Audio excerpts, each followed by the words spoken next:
요즘 믿었던 사람에게 등을 돌린 아픈 사연들이 끊이질 않고 있습니다. 아는 사람을 믿었다가 노후 자금을 통째로 날리고 폐지를 주워 모은 돈마저 사기로 잃은 노인들. 이런 일이 내 일이 아니라고 생각하시나요? 퇴직 후 당신의 관계는 안녕하신가요? 한때 우정을 나누던 친구들, 가족 같은 동료들, 여전히 곁에 계신가요? 아니면 돈이 끊기자 관계도 함께 끊어지진 않았나요? 놀랍게도 대한민국에서 인간관계는 돈과 때려야 뗄 수 없는 연결고리가 되어가고 있습니다. 특히 경제적 여유가 없는 상황에서는 과거의 모든 관계가 새롭게 보이기 시작하죠. 왜 그럴까요? 그리고 이 문제를 해결할 방법은 무엇일까요? 지금부터 우리는 퇴직 후 인간관계의 진실을 마주합니다. 돈이 중심이 된 우정의 민낯과 그 속에서도 진정한 관계를 지키는 법. 끝까지 함께 하시면서 당신의 삶에 가장 필요한 답을 찾아보세요. 본격적인 영상 시작 전에 구독과 좋아요는 영상 제작에 정말로 큰 힘이 됩니다. 또한 오늘의 영상을 평상시 가족처럼 깊게 생각하는 지인이 있다면 그분에게 꼭 공유해 주셔서 함께 행복한 인생을 보내시기를 바라겠습니다. 또한 오늘의 영상 끝에 제가 진심으로 전달드리고 싶은 내용이 있기 때문에 꼭 끝까지 시청해 주시기 바라겠습니다. 감사합니다. 퇴직 후 우정은 어디로 가는가? 우정은 사랑의 시금석이다. 아리스토텔레스. 이 위대한 철학자의 말은 오늘날에도 여전히 유효합니다. 하지만 한 가지 질문을 던져봅시다. 우정이 정말 사랑의 시금석이라면 그 시금석이 돈으로 변질된다면 어떻게 될까요? 퇴직 후 당신의 우정은 그 시금석 위에서 빛나고 있나요? 아니면 금이 가고 있나요? 최근 대한민국에서는 퇴직 후 인간관계와 관련된 문제가 뜨겁게 떠오르고 있습니다. 60대 이상 노인 중 절반 이상이 친구 관계에서 돈이 걸림돌이 되었다고 답한 조사 결과는 이 문제의 심각성을 드러냅니다. 이는 단순히 개인적인 경험이 아니라 사회적 현상으로 자리 잡은 것입니다. 1. 돈이 중심이 된 우정의 민낯. 왜 그 모임에 더는 초대받지 못할까요?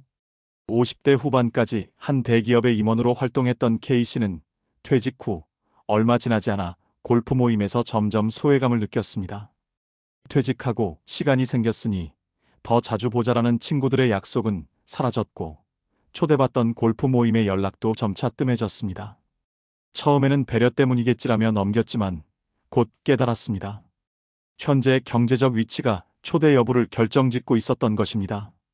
월 500만 원이 넘던 월급이 끊기고 모임에서 결제를 선뜻하던 위치에서 뒤로 물러나니 우정도 거리를 두기 시작했습니다. 이 경험은 대한민국 50대에서 60대 퇴직자들 사이에서 공통적으로 발견되는 사례입니다. 퇴직 전에는 함께 골프장에서 웃으며 나누던 농담이 이제는 고급 레스토랑 메뉴판 가격을 보며 눈치를 보는 현실로 바뀝니다. 골프 모임에서는 잔디 위에 스윙이 끊겼다는 말이 돌지만 그 중심에는 경제적 격차가 있었습니다. 2023년 조사에 따르면 대한민국 60대 이상 남성의 45%가 모임에서 경제적 부담을 느껴 참석을 줄였다고 응답했습니다. 또한 이 중 28%는 경제적 이유로 친구 관계가 소원해졌다고 밝혔습니다. 이러한 데이터는 돈이 우정의 중요한 매개체로 작용하고 있음을 보여줍니다. 2. 친구와의 관계, 계산서 위에서 흔들리다. 30년 지기의 우정이 계산서 앞에서 멈췄다면 30년 동안 함께 학교를 다니고 고민을 나누던 친구와의 관계가 퇴직 후 어색해지기 시작했습니다. 씨는 퇴직 후 처음 친구와의 점심 약속을 잡았지만 계산서를 나누는 순간 묘한 긴장감이 흘렀다고 말합니다. 예전엔 내가 한번 계산하면 다음엔 친구가 자연스레 계산했는데 이제는 내가 먼저 지갑을 열지 않으면 그 어색함이 그대로 남아 있어요. 이 어색함은 단순한 돈의 문제가 아닙니다. 우정의 균형이 돈으로 인해 흔들리고 있음을 보여주는 명확한 신호입니다. 이 경험은 수많은 퇴직자들에게서 반복되고 있습니다. 한 60대 여성은 동창 모임에서 이번에 내가 낼게라는 말을 듣고 안심했지만 집에 돌아와 다음 모임에는 내가 내야 할 텐데라는 생각에 불안감을 느꼈다고 합니다. 그 결과 그녀는 모임에 나가는 횟수를 줄이게 되었다고 밝혔습니다. 퇴직 후 관계에서 돈의 문제가 이렇게 중요한 이유는 노인 빈곤과 경제적 격차의 현실 때문입니다. 대한민국에서는 노인 빈곤율이 OECD 국가 중 1위를 기록하고 있습니다. 이로 인해 퇴직 후에도 생계를 위해 일해야 하는 사람들이 늘어나고 있습니다. 2024년 통계에 따르면 60대 이상 노인의 37%가 친구 관계 유지에 경제적 부담을 느낀다고 응답했습니다. 또한 최근 사기 피해와 노인 빈곤이 언론의 주목을 받았습니다. 믿었던 사람이 제안한 고수익 투자로 인해 노후 자금을 잃고 관계마저 악화된 사례는 우리 주변에서 흔히 볼 수 있는 현실입니다. 이런 현실은 돈이 우정의 중심이 되는 이유를 극명하게 보여줍니다. 3. 동창 모임에 나가지 않는 친구의 고백. 김 씨는 늘 모임의 중심에 서 있던 사람이었습니다.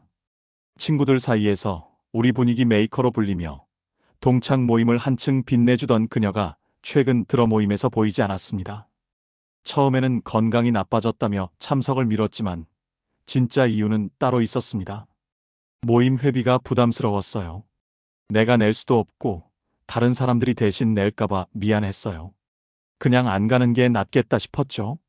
김 씨의 이 말은 단순한 개인적인 고민이 아니라 많은 60대 이상의 퇴직자들이 느끼는 공통된 심정을 대변합니다. 실제로 대한민국 통계청 자료에 따르면 퇴직 후 경제적 어려움을 겪는 60대 이상 인구의 35%가 사회적 모임에서 경제적 부담을 느꼈다고 답했습니다. 김 씨의 사례처럼 퇴직 이후 경제적 상황은 인간관계의 문턱을 높이는 주요 원인으로 작용합니다. 더 큰 문제는 이러한 경제적 부담이 단순히 모임 참석 여부에만 영향을 미치는 것이 아니라 개인의 자존감과 정서적 안정까지 흔든다는 점입니다. 모임에 참석하지 않으면서 김 씨는 점차 고립감을 느끼기 시작했습니다.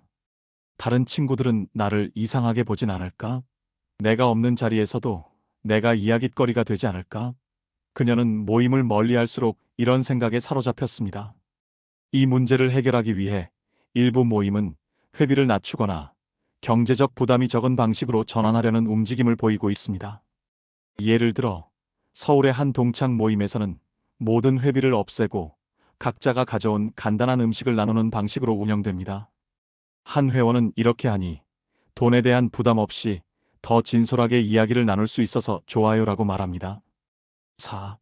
퇴직 후 관계를 지키기 위한 3가지 실천. 퇴직 후 관계의 의미는 새롭게 정의될 수밖에 없습니다. 이전에는 직장에서의 관계가 대부분이었다면 퇴직 후에는 경제적 여건과 상관없이 유지될 수 있는 관계가 진정한 우정으로 남게 됩니다. 이를 위해 다음 3가지 실천은 인간관계를 재정비하는 데 큰 도움이 됩니다. 첫 번째, 진정한 친구 구별하기. 경제적 어려움은 관계의 본질을 시험하는 계기가 됩니다. 퇴직 후에도 경제적 부담 없이 당신 곁에 남아주는 친구는 진정한 친구일 가능성이 높습니다. 예를 들어 69세 박 씨는 퇴직 후 급격히 줄어든 소득으로 인해 사회적 활동을 줄였지만 한 친구는 매주 그의 집을 찾아와 차 한 잔을 나눴습니다. 그 친구가 내 사정을 알면서도 먼저 나를 찾아준 게 정말 고마웠어요. 돈이 아니라 내 이야기를 들어주고 싶어서 온 거잖아요. 경제적 조건을 초월한 관계는 위기 상황에서 더욱 빛을 발합니다. 두 번째, 공동의 가치를 중심으로 관계에 재정립하기. 돈이 아닌 공통된 관심사를 중심으로 한 활동은 우정을 새롭게 만들어줍니다. 독서 모임, 등산, 봉사활동처럼 비용 부담이 적은 활동을 통해 서로의 가치를 나누는 것은 관계를 더욱 깊게 만듭니다. 경남에 거주하는 이 씨는 동네 독서 모임에 참여하며 새로운 친구들을 만났습니다. 그녀는 책이라는 공통의 관심사를 통해 대화를 나누니 나이에 상관없이 서로를 이해하고 공감할 수 있었어요. 이런 활동은 단순히 비용을 줄이는 것을 넘어 마음의 문을 여는 계기가 되더라고요 라고 말합니다. 세 번째, 새로운 관계 형성하기. 퇴직 후에도 새로운 관계를 만드는 것을 두려워하지 마세요. 지역 커뮤니티, 봉사활동, 은퇴자 모임 등에서 만난 사람들은 같은 고민을 공유하며 새로운 의미를 찾는 데 큰 도움을 줍니다. 한 은퇴자는 지역 자원봉사 활동을 통해 다른 은퇴자들과 친밀한 관계를 형성했습니다. 그는 나이가 들수록 새로운 관계를 만드는 게 힘들다고 생각했지만 봉사활동을 통해 내가 누군가에게 여전히 필요한 존재라는 걸 알았어요. 그 관계가 제 삶에 다시 활력을 주었습니다라고 말합니다. 이처럼 퇴직 후에도 새로운 사람들과 연결되는 경험은 단순히 사회적 고립을 예방하는데 그치지 않고 삶에 새로운 활력을 불어넣습니다. 퇴직 후 인간관계에서 느끼는 모욕감과 서운함은 어쩌면 우리가 스스로 만들어낸 것이 아닐까요? 우정의 본질을 잃고 계산서와 경제적 상황으로 관계를 재단하며 진심을 잃어버린 것은 아닌지요. 친구들과 웃고 떠들던 추억의 자리, 모임에 활기 넘치던 그 순간들이 떠오르시나요? 이제 그 모든 것이 그리움으로 남아버렸다면 잠시 멈춰 마음의 문을 열어보세요. 그곳에 진정한 친구가 있습니다. 당신이 얼마나 힘들었는지 알면서도 한 번의 연락으로 달려와 줄 사람이 여전히 기다리고 있습니다. 사람이 사람을 만나야지 살 수 있다. 배우 최불암 씨가 말한 이 한마디처럼 우리는 관계 속에서 살아갑니다. 돈과 형편을 떠나 진심을 나눌 수 있는 사람이 있다는 사실이야말로 진짜 행복 아닐까요? 지금 당신의 곁에 남아있는 친구를 다시 돌아보세요. 그리고 용기 내어 손을 내밀어 보세요. 잘 지내? 라는 짧은 한마디가 새로운 시작이 될 수 있습니다. 우정은 우리가 가진 조건이 아니라 우리가 주는 마음에서 시작됩니다. 지금 당신의 마음 속에 있는 따뜻함을 누군가에게 나눠주세요. 그러면 당신의 삶에도 더 큰 빛이 비추기 시작할 것입니다. 눈물은 아픔의 흔적일 수도 있지만 동시에 치유의 시작입니다. 오늘 영상이 여러분의 가슴에 작은 울림이 되길 바랍니다. 감사합니다. 정말 마지막으로 오늘 여러분들의 일상에서 건강한 활력을 넣어줄 영상 중에 추천드린 영양제들과 마시는 물에 대해서 많은 관심 부탁드리겠습니다. 분명히 여러분들의 삶에 많은 도움이 될 거라고 생각합니다.